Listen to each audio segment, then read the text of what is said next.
Sinabi ni Putin na ang pananakop sa Ukraine ay usapin ng ilang linggo. Iyon ay 3 taon na ang nakalipas. Ang kabayaran para sa digmaan ni Putin ay binayaran ng dugo. Ibinunyag na ang pinakakarimarimarim na estadistika ni Putin. Opisyal nang nagtamo ang Rusya ng halos 1 milyong kaswalti sa digmaan at inaasahang lalampas pa sa 1 milyon bago matapos ang Hunyo. Ang dahilan ng ganitong kataas na bilang ng namatay ay dahil sa dami ng mga sundalong Ruso. Bakit ka gagastos ng bilyon-bilyon para sa mga makinarya ng digmaan kung maaari ka namang magpadala ng sunod-sunod na sundalo sa kamatayan? Kailan matatapos ang pagdanak ng dugong ito? Tanging ang panahon lang ang makapagsasagot nito. Ang digmaan sa pagitan ng Rusya at Ukraine ay napakatindi na bawat minuto sa loob ng 3 taon ay may sundalong namamatay o nasusugatan. Araw-araw, gabi-gabi, buhay ng tao ang naisasakripisyo kapalit lang ng ilang pulgadang teritoryo. Ayon sa mga ulat kamakailan, tinatayang halos 1 milyong sundalong Ruso ang napatay o nasugatan mula nang magsimula ang malawakang pananakop. Kasama rito ang mahigit 5,000 opisyal, kabilang na ang hindi bababa sa 10 general at mahigit 500 koronel at tenyente koronel.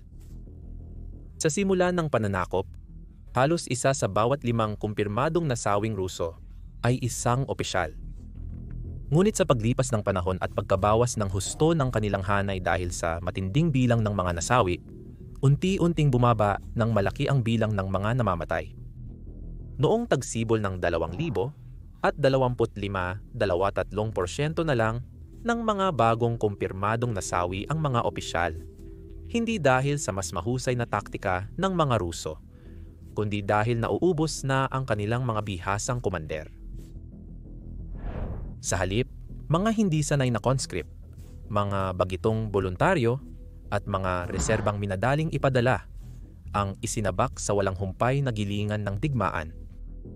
Ang kakulangan sa paghahanda, pagsasanay at mahusay na pamumuno ay naging dahilan ng inaasahang trahedyang sinapit ng mga sundalong ito. Sa Ukraina, malaki rin ang pinsalang dinanas ng mga tao. Tinataya na mahigit 40,000 Ukrainyano ang nasawi o nasugatan sa pagtatanggol ng kanilang bayan. Isang napakalaking dagok ito para sa isang bansa na mas maliit ang populasyon kumpara sa Rusya. Dahil sa napakalaking pagkawala, napilitan ang Ukraina na magsagawa ng sunod-sunod na mobilisasyon.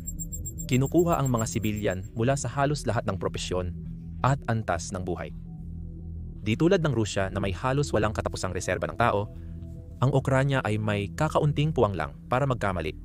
Sa bawat labanan sa Ukraina, nawawala ang mga sanay na sundalo at maging ang mga guro, inhinyero, magsasaka at artista, mga mamamayang makatutulong sana sa muling pagbangon ng bansa pagkatapos ng digmaan.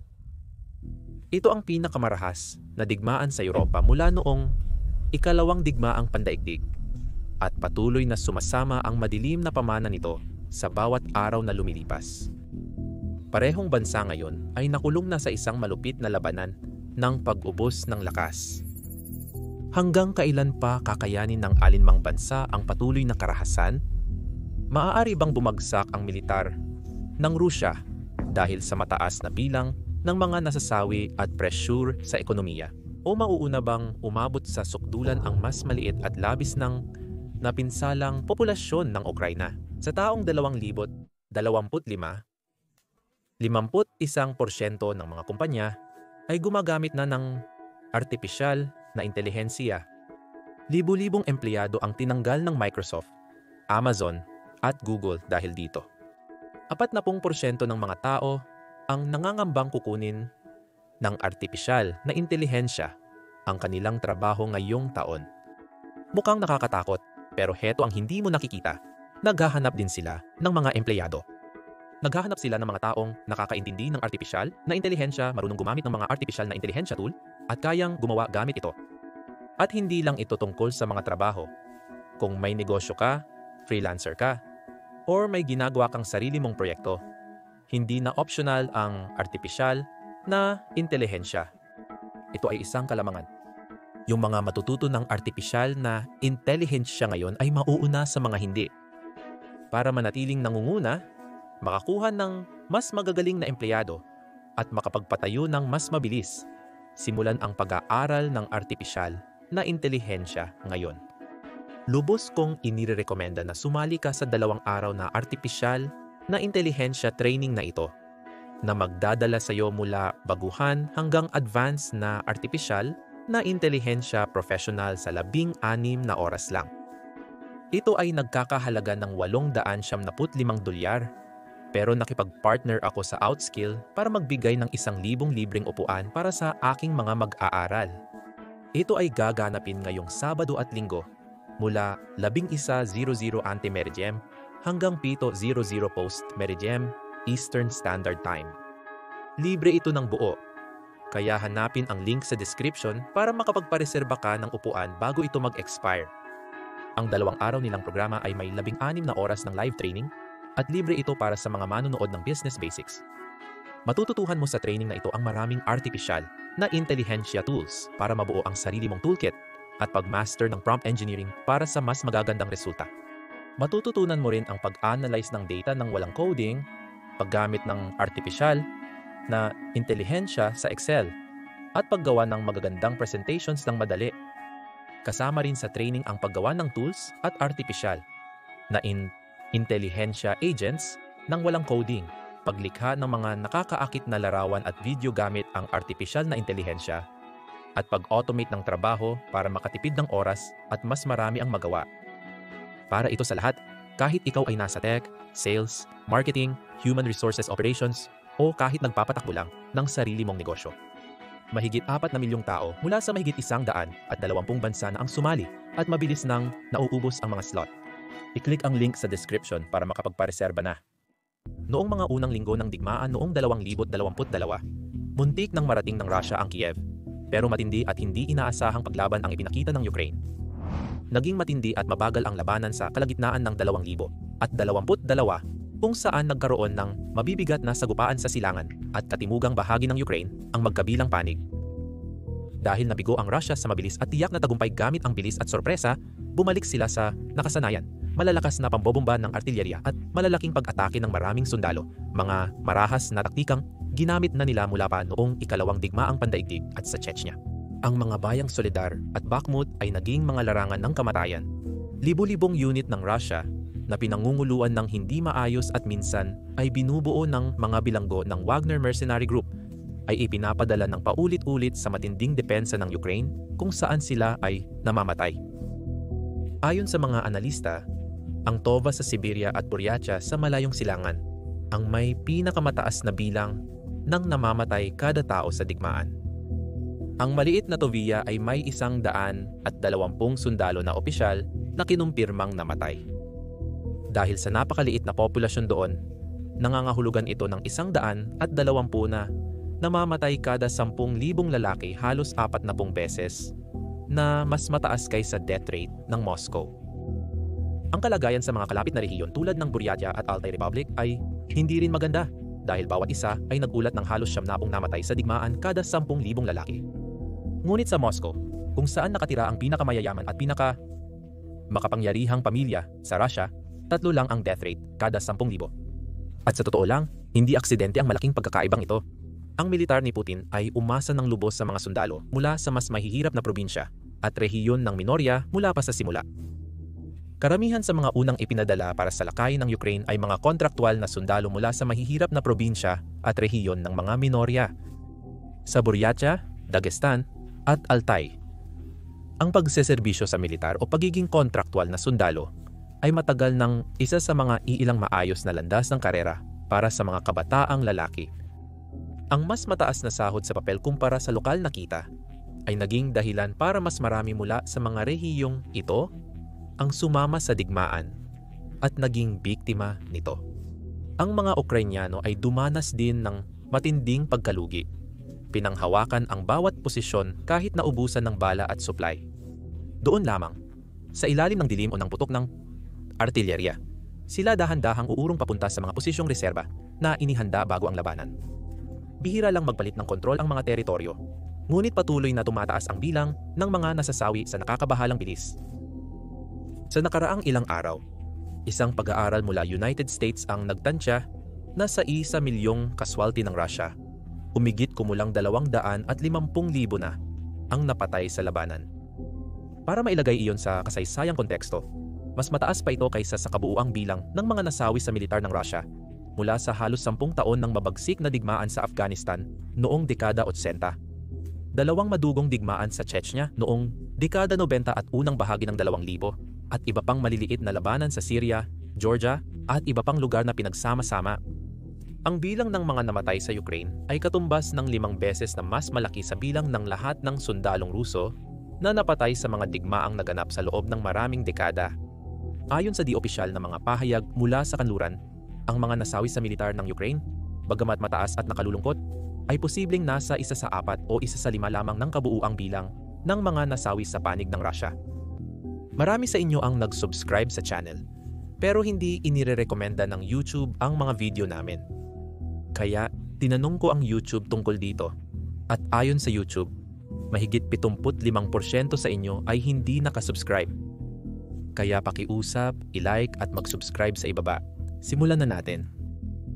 Gayunpaman, kahit mas kaunti ang pagkalugi ng Ukraine kumpara sa iba, malaki pa rin ang epekto nito sa kabuuan.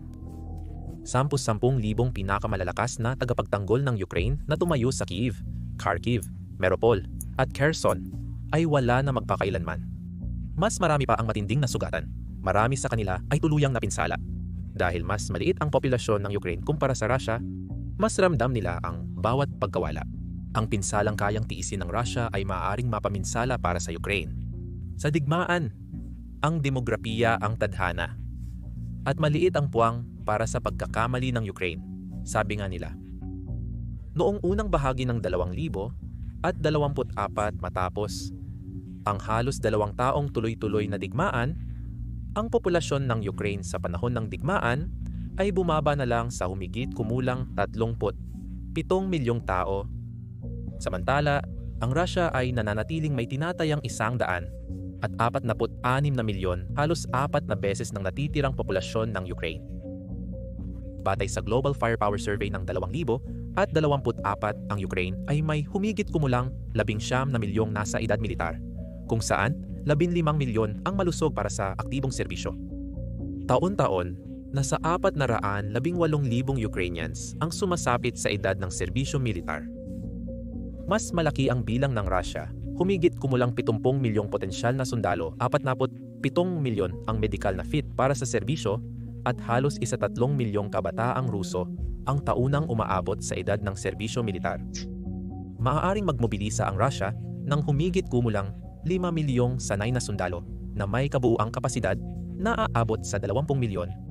Ang napakalaking bilang na ito ang nagpapaliwanag kung bakit, kahit matapos ang 3 taon ng digmaan, walang palatandaan si Putin na titigil o babagal siya. Sa halip, ginamit niya ang malaking populasyon ng Russia para ipagpatuloy ang marahas na digmaan ng walang katapusan. Kung ang pagkasawi ng halos 1,000 sundalo ng Russia araw-araw ay hindi pa rin nakakapigil sa Kremlin, ano pa kaya ang makakapigil? Marahil ang demografiya at lipunan ang maaaring makakita kahit na may malaking populasyon ang Russia. May mahigit 140 milyong tao ang Russia kumpara sa 37 milyon ng Ukraine. Maaaring mas malaki ang isinusugal ni Putin sa inaakala niya. Bago pa ang digmaan, mabilis nang tumatanda at lumiit ang populasyon ng Russia dahil sa mababang birth rate at maikling life expectancy, lalo na sa mga kalalakihan. Ngayon ang digmaan ay mas lalong nagpapabilis sa pagbagsak na iyon. Libo-libong pinakabata at pinakamasiglang kalalakihan ng Russia ang nawawala. Ang iba ay namamatay ng maaga.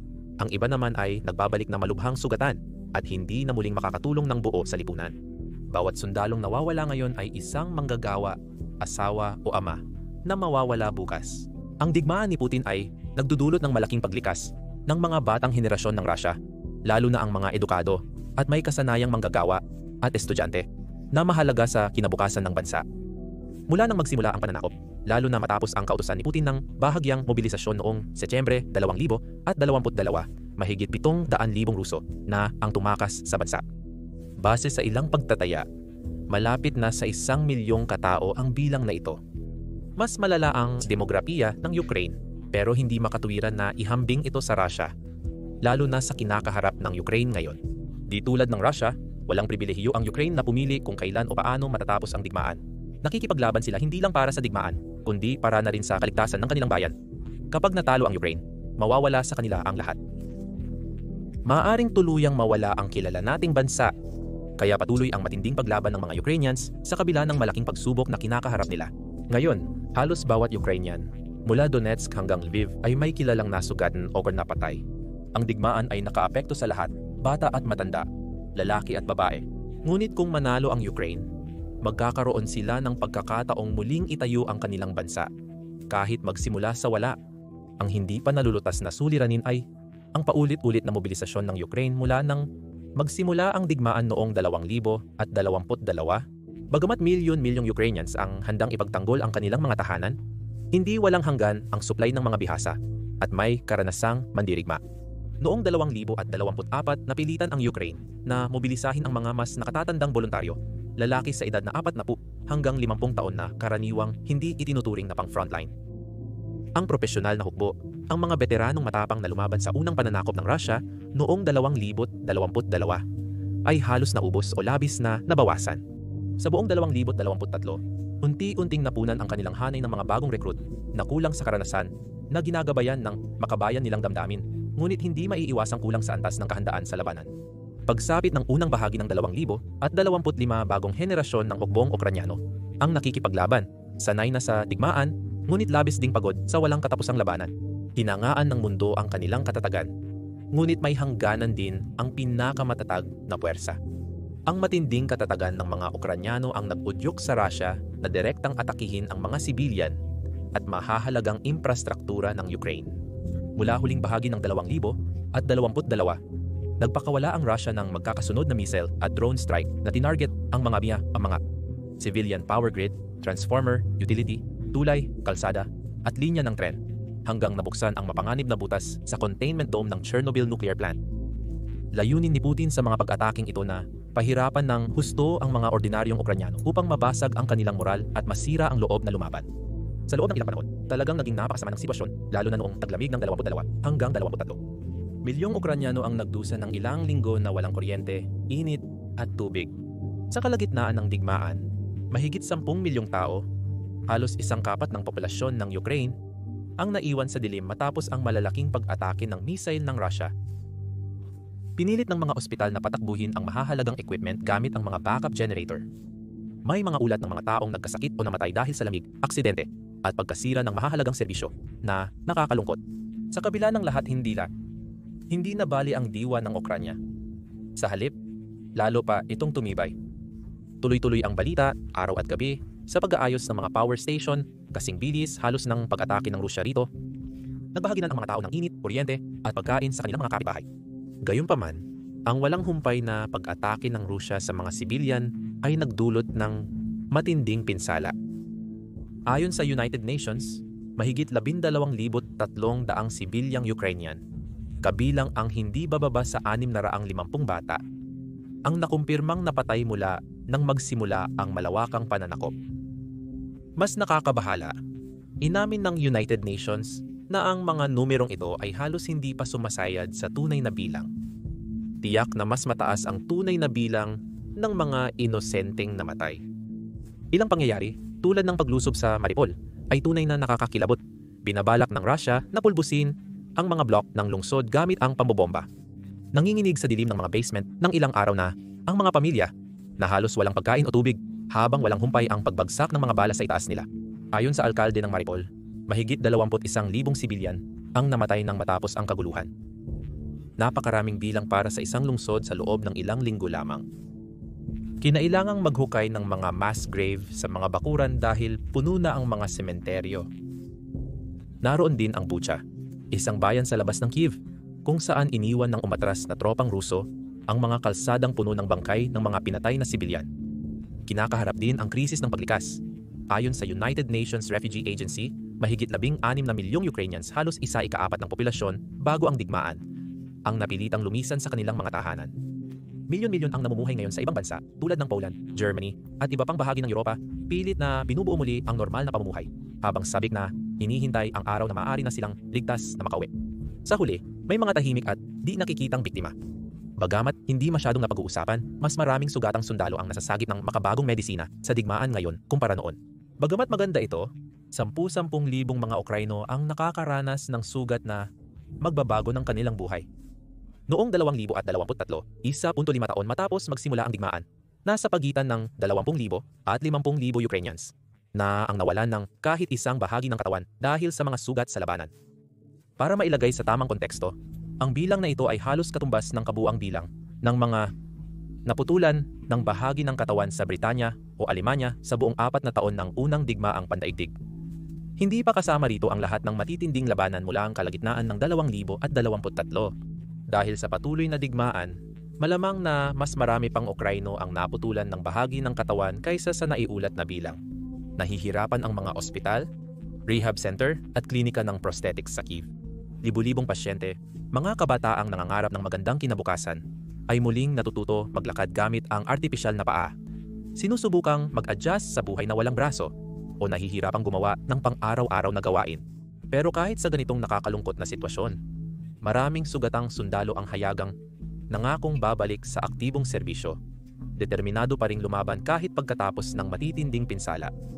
Samantala, ang Rusya ay humaharap sa mas matindi at mas di makataong sitwasyon kaysa sa Ukraine. Base sa mga insider mula sa serbisyong medical militar ng Rusya, sa kabuuang bilang ng mga sugatan, mahigit 60,000 ang nangangailangan ng hindi bababa sa isang bahagi ng katawan na putulin.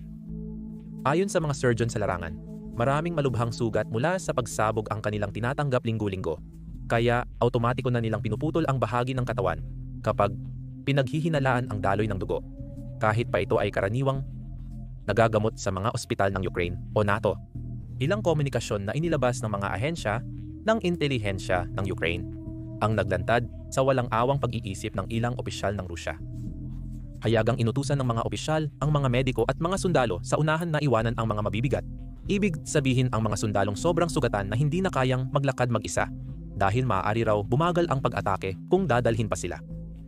Ayon sa mga independenteng organisasyon para sa karapatang pantao tulad ng Gulago.net, 12 ng personal na salaysay mula sa mga traumatized na conscript ng Rusya ang nagpapatunay na pinabayaan ang mga sugatang kasamahan hanggang sa yumao ng mag-isa. Kadalasan, ang mga sasakyan at medikal na kagamitan ay nakalaan para sa mga opisyal, habang ang mga karaniwang conscript ay napapabayaan at namamatay sa matinding paghihirap, na sanay na iwasan kung may ibang pamumuno. Pinakamahirap ang dinanas ng mga recruit mula sa kulungan na kabilang sa kilalang Stormzy units. Ang mga unit na ito, na karamihan ay binubuo ng mga bilanggo, ay nakakaranas ng pinakamasamang pagtrato na maiisip. Kapag nabuhay pa ang sugatan at bihag na sundalo, inuutusan siya ng mga pinuno na gumapang at lumaban muli. Kapag hindi na siya makagalaw o huminga, madaling itatala ng mga komandante bilang nawawala para maiwasan ng hukbo ang pagbayad ng kompensasyon sa pamilya niya. Ganun din, kasing sama rin ng medical na sistema ng Russia. Ang Russia ay sumabak sa digmaang ito na may kulang sa 200 modernong armored na ambulansya para sa buong hukbo at karamihan nito ay nawala sa unang 6 na buwan ng labanan. Hanggang sa kasalukuyan, kulang pa rin ang mga pangunahing medical na kit sa unahan ng mga simpleng tourniquet na mandatory at nakapagliligtas buhay sa militar ng NATO. Dahil kulang ang mga field hospital sa bihasang vascular surgeon na kaya sanang magligtas ng mga napinsalang bahagi ng katawan, napipilitang gumawa sila ng mabilisang pagputol at pagtanggal ng mga bahagi na madali sanang mailigtas ng mga ospital sa Ukraine o NATO. Ang Ukraine, na sinusuportahan ng United States at European Union, ay madalas nagdadala ng portable negative pressure surgical theater sa unahan para magsagawa ng limb-saving microsurgery sa loob ng 6 na oras matapos masugatan ang sundalo. Kahit iligtas ng Russia ang buhay ng sundalo, ang susunod na mangyayari ay posibleng mas malupit pa. Halos walang umiiral na rehabilitasyon. Noong Marso ng 2025, isang desperadong liham mula sa St. Petersburg Prosthetics Institute ang nalik sa publiko. Nagmamakaawa sila sa Russian Defense Ministry para sa carbon fiber na bahagi ng prosthetics. Ipinakita nila na ang budget ng gobyerno para sa 2024 ay 15% lamang ng kailangan nila. Samantalang ipinapadala ng Ukraine ang mga sugatang sundalo sa makabagong rehabilitation center na pinunduhan ng kanluran tulad ng Superhuman Center sa Lviv, kung saan nakakakuha ang mga pasyente ng 3 D-printed socket advanced myoelectric hand at malawakang rehabilitasyon ng libre. Sadyang pinipili ng pamunuan ng Russia na huwag tratuhin ng makatao ang mga sundalo nito para lang makatipid ng pera. Nangako si Putin ng kompensasyong 5 milyong rubles, mga $55,000 para sa mga sundalong malubhang nasugatan o napatay. Madalas na mali ang pagklasipika ng mga komandante ng Russia sa mga nasawing sundalo bilang nawawala o tumakas para hindi mabigyan ng pensyon o bayad na kompensasyon ang pamilya. Kadalasan, ang mga pamilya ng mga namatay na conscript ay inaabisuhan lang na nawawala ang kanilang mga anak nang walang tulong pinansyal at labis na nahihirapan sa damdamin. Isang ina mula sa Saratov ang nag-record ng opisyal na malamig na nagpaliwanag na mas mura para sa bayan kung hindi na mahahanap ang kanyang nawawalang anak. Ilan ito sa mga dahilan kung bakit ang independenteng komite ng mga ina ng sundalo ng Russia ay nakatala na ng mahigit 11,000 formal na reklamo tungkol sa hindi nabayarang kompensasyon. Kahit biglang magpasya ang Russia na ayusin ang kawalang katarungang ito at bayaran ang lahat ng pamilya, halos imposible ito sa usaping pinansyal. Mas lalo pa nating susuriin ang mga detalye ng ekonomiya mamaya, pero ito ang pangunahing punto. Sa kasalukuyan, ang pangunahing prioridad ng Russia sa pananalapi ay pondohan ang kanilang military-industrial complex. Dahil mabilis silang nawawalan ng kagamitang militar, mas mabilis pa sa pagkawalan ng mga girlfriend ni Leonardo DiCaprio kapag umabot na ang mga ito ng 25 anyos. Kumpirmadong mga pagtataya na inilabas ay nagsasabing mahigit na 2,000 na ang nawalang tangke ng Russia, pero ayon sa hindi opisyal na mga pinagkukunan, maaaring umabot pa sa 10,000 tangke ang nasira o nakuha mula nang magsimula ang pananakop. Idagdag pa rito ang tinatayang 23,000 armored fighting vehicles, halos 29,000 artillery systems, at mahigit 51,000 transport vehicles fuel tankers, at iba pang kagamitan. Opisyal, ang ratio ng pagkawala ng kagamitan ng Russia kumpara sa Ukraine ay mga 5-1 pabor sa Ukraine. Siyempre, ang Ukraine ay nawalan din ng malaking bahagi ng sarili nitong kagamitang militar. Ang pagkakaiba, ang mga kaalyadong kanluranin ay laging pumapasok para punan at palitan ang mga nawalang sandata ng mas bago at advanced na mga sandata. Tulad ng mga tauhang militar, ang mahalagang tanong ngayon ay kung aling panig ang mauubusan muna ng bala at kagamitan. Nang magsimula ang digmaan, mayroon ng malaking imbakan ng armas ang Russia. Muling binuksan ang mga lumang pabrika ng Soviet upang maramihang mag-produce ng mga bala ng artilyerya, munisyon at mas simpleng sandata. Gayunpaman, ang mahigpit na internasyonal na mga parusa ay pumipigil sa pag-access ng Russia sa mga high-tech na bahagi na kailangan para sa precision-guided missiles, advanced na mga drone at komplikadong electronics. Samantala, halos lubos na umaasa ang Ukraine sa mga bala, gasolina at mga dekalidad na makagamitang militar mula sa kanluran. Isang pag-asa na maaaring maging problema kung humina o mawala ang kanilang suporta. Matinding pagsubok ang hinaharap ng mga makinarya ng digmaan ng magkabilang panig. Nahihirapan ang Russia na mapanatili ang kakayahan sa harap ng mabibigat na parusa, habang ang Ukraine ay nanganganib na mabawasan o mawala ang kanluraning suporta na nagsisilbing lifeline nito.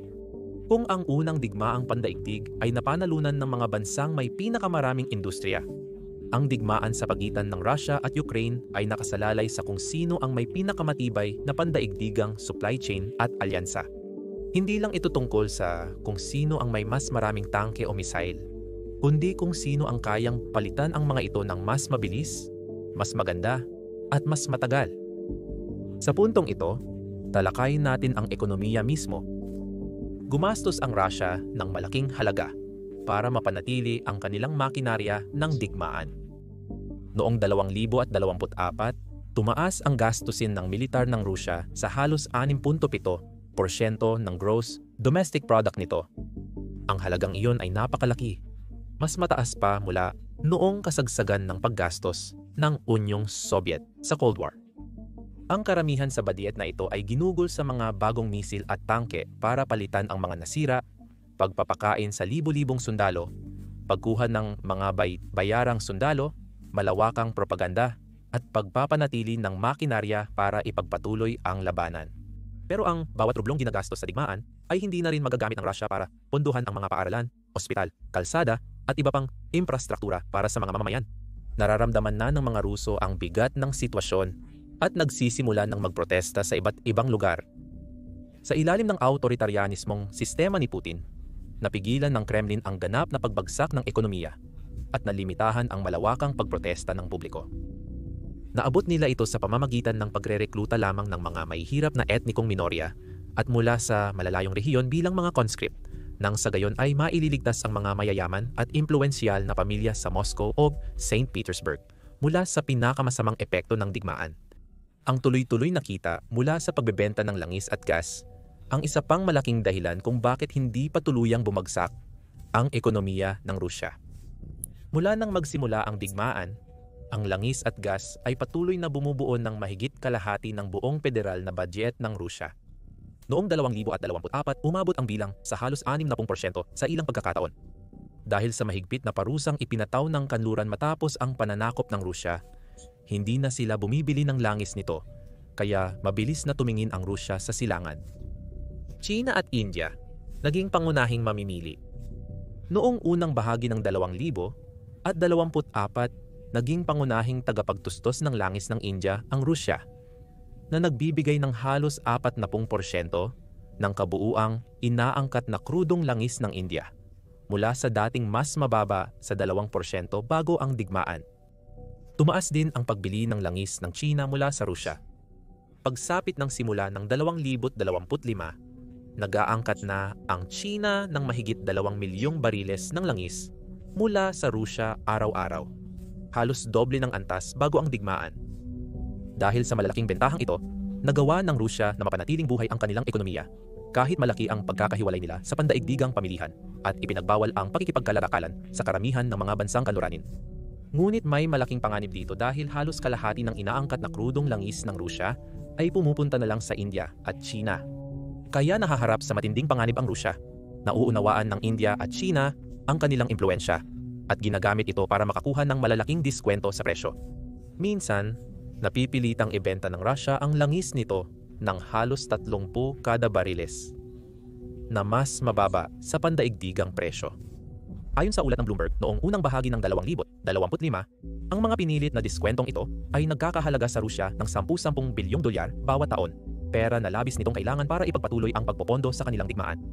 Gayunpaman, hindi rin maaaring mawala ng Rusya ang mga customer na ito, kaya hindi maiiwasang mag-alok ng mga diskwento. Naghahangad ang India na bawasan ang pagdepende sa langis ng Rusya sa pamamagitan ng muling negosasyon sa mga supplier mula sa gitnang silangan upang mapalawak ang pinagkukunan nito. Kasabay nito, humihinang ekonomiya ng China dahil sa mga problemang pinansyal, produksyong industrial, at demand ng mga mamimili, kaya hindi tiyak kung patuloy na bibili ang China ng malaking dami ng diskwentong langis mula sa Rusya. Hindi na opsyon ang pagbabalik sa pagbebenta ng langis at gas sa Europa o iba pang mga bansang kanluranin.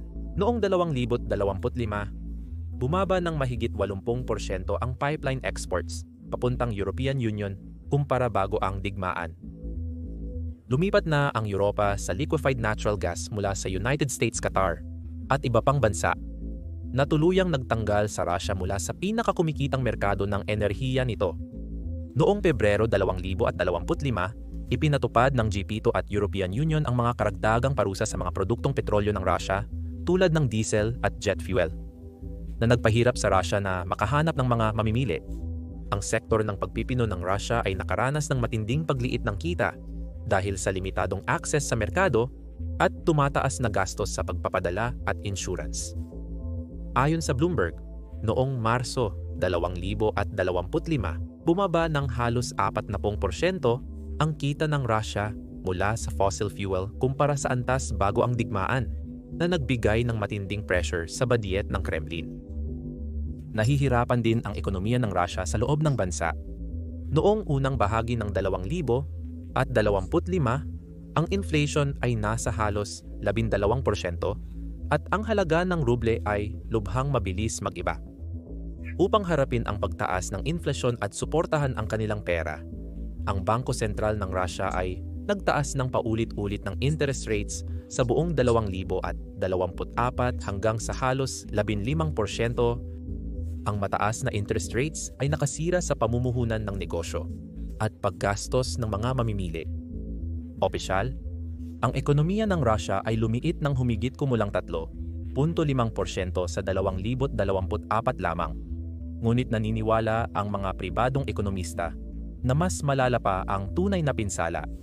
Samantala, hindi na kailangang sabihin na lubos na wasak ang ekonomiya ng Ukraine. Noong 2022, sa unang buwan pa lamang ng pananakop, ang gross domestic product ng Ukraine ay bumagsak ng halos 30%. Nakaiwas ang Pilipinas sa tuluyang pagbagsak ng ekonomiya dahil sa suporta mula sa ibang bansa at sa kakayahan nitong mag-adjust. Mabilis na inilipat ng mga negosyo ang operasyon pakanluran palayo sa lugar ng labanan. Kahit may panganib, ipinagpatuloy ng mga magsasaka ang pagtatanim sa mga lupang may mga mina o binomba. Samantala, ang mga pabrika ay biglang nagsagawa ng paggawa ng mga kagamitang militar tulad ng mga drone at armor mula sa paggawa ng mga produktong sibilyan. Nakatulong ang mga ito para hindi tuluyang mabagsak ang bansa, ngunit hanggang ngayon, umaasa pa rin ito sa tulong pinansyal para mabuhay. Ang mga kaalyado ng Ukraine, tulad ng United States European Union, United Kingdom Canada, at Japan, ay nagpapadala ng 10 bilyong dolyar taon-taon. Noong huling bahagi ng 2024 batay sa opisyal na datos ng badyet ng Ukraina, halos kalahati ng buong badyet ng gobyerno ay direktang nagmula sa panlabas na tulong. Ang perang ito ay ginagamit sa pagbayad ng sweldo ng mga sundalo, pensyon, serbisyong panlipunan, ospital, at agarang pagkukumpuni ng mga nasirang infrastruktura. Nakatanggap ang Ukraina ng higit dolyar, 150 bilyong ipinangakong tulong mula sa mga kanluranin na bansa. Habang tumatagal ang digmaan, lalo namang umaasa ang Ukraina sa tulong mula sa labas. Mahirap magtayo ng matatag na ekonomiya habang patuloy ang pagbagsak ng mga misil at artilyeriya. Walang indikasyon ang Rusya na titigil sila sa madaling panahon at maaaring tumagal pa ang digmaan ng 2 hanggang 10 taon. Nakakita na tayo ng mga malulupit na digmaang pag-uurungan tulad ng digmaan ng Iran at Iraq noong dekada 80. Ang digmaang ito na kilala bilang unang makabagong digmaan ng pag-uurungan ay tumagal ng walang humpay sa loob ng 8 taon, mula 1980 hanggang 1988. Mahigit 1 milyon ang nasawi at milyon-milyon pa ang naiwan na may permanenteng kapansanan. Ibinuhos ng parehong bansa ang lahat ng kanilang makakaya sa labanan. Libo-libong tangke, fighter jet, bala ng artilyeriya, chemical na sandata, at alon ng batang sundalo at kabataang ipinadala sa digmaan na kulang sa pagsasanay. Matapos ang hindi masukat na pagdanak ng dugo, halos nasa parehong lugar pa rin nagtapos ang mga hangganan kung saan ito nagsimula, nagpapakita ng kawalan ng saysay ng matagal at matinding digmaan. Sa ekonomiya, malaki ang pinsala sa magkabilang panig. Pagkatapos ng digmaan, ang Iran ay nakaranas ng matinding pagkalugi na tinatayang nasa halagang 500 bilyon na nagpalubog sa bansa ng ilang dekada. Samantala, ang Iraq, kahit tumanggap ng malaking tulong pinansyal at malalaking pautang mula sa mayayamang bansa sa Gulpo tulad ng Saudi Arabia at Kuwait, at suporta mula sa mga kanluraning bansa, ay nabaon pa rin sa halos 80 bilyong utang. Ang mabigat na pasaning pinansyal ay nagpahina sa ekonomiya ng Iraq at nag-ambag sa desisyon ni Saddam Hussein na salakayin ang Kuwait noong 1990 na nagresulta sa isa pang mapaminsalang digmaan, ang Gulf War. Ngunit ang kasalukuyang sigalot sa pagitan ng Russia at Ukraine ay may mas mapanganib at hindi inaasahang mga panganib. Di tulad ng Iran at Iraq, ang Russia ay superpower na may armas nuklear. Ibig sabihin nito, kung sakaling maramdaman ni Vladimir Putin na siya ay naipit at wala ng ibang paraan kundi ang gumawa ng desperadong hakbang, kahit kaunting bilang lang ng mga nuclear strike, ay maaaring agad tapusin ang tradisyonal na digmaan. Kung gagawin ng Russia ang mapaminsalang desisyong iyon, tiyak na sisirain nito ang sarili, haharapin ang pag-iisa at matinding pagganti mula sa pandaigdigang komunidad. Sa madaling salita, nakakatatakot na posible ang nuclear escalation, pero sa totoo lang, ito ay parang pagpapakamatay na rin. Bukod sa banta ng nuklear, lumalala at lumalawak ang digmaan. Hindi na lang ipinagtatanggol ng Ukraine ang sariling teritoryo. Ngayon, dinadala na nila ang labanan sa loob mismo ng Russia. Noong nakaraang taon, pinalawak ng Ukraine ang mga pag-atake gamit ang drone, sabotahe, at mga target na pag-atake sa loob ng Russia. Noong Hunyo 2025 matagumpay na winasak ng mga drone ng Ukraine ang ilang Russian strategic bombers na ginagamit para maglunsad ng cruise missiles sa mga lungsod ng Ukraine. Gamit ang mga drone na nagkakahalaga lamang ng ilang daang libong dolyar, nakapagdulot ang Ukraine ng humigit kumulang na 7 bilyong dolyar na pinsala sa Russia. Sa kabila ng mga nagawa at maliliit na tagumpay ng magkabilang panig, wala pang malapit makamit ang orihinal na layunin. Hindi nagawang tuluyang talunin ng Russia ang Ukraine o sirain ang determinasyon ng mga tao nito na lumaban.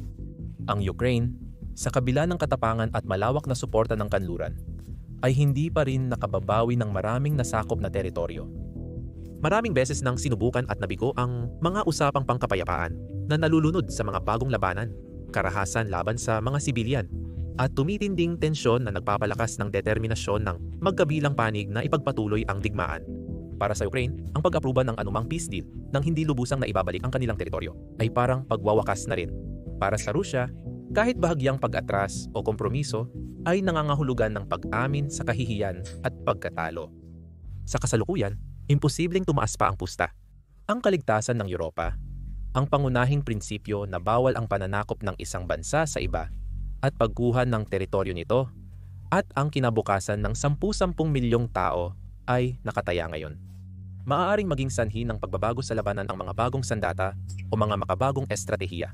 Maaaring ang tumitinding internasyonal na presyon o kaguluhan at hindi pagkakontento sa loob ng Rusya ang pipilitin kay Putin na muling pag-isipan ang kanyang estratehiya. Ang digmaang ito ay maaaring magpatuloy ng walang humpay, patuloy na kumakain ng buhay, nauubos ang mga yaman at winawasak ang maraming pamilya hanggang sa tuluyang bumigay ang isang panig sa hindi matiis na pagkalugi sa tao at ekonomiya. Hanggang dumating ang sandaling iyon, anuman ang tagal, milyon-milyong Ukrainyano at Ruso na naipit sa gitna ay wala nang magagawa kundi tiisin ang paghihirap, magluksa at mahigpit na kumapit sa kahit anong munting pag-asa na maaari pa nilang hawakan. Salamat sa panunood.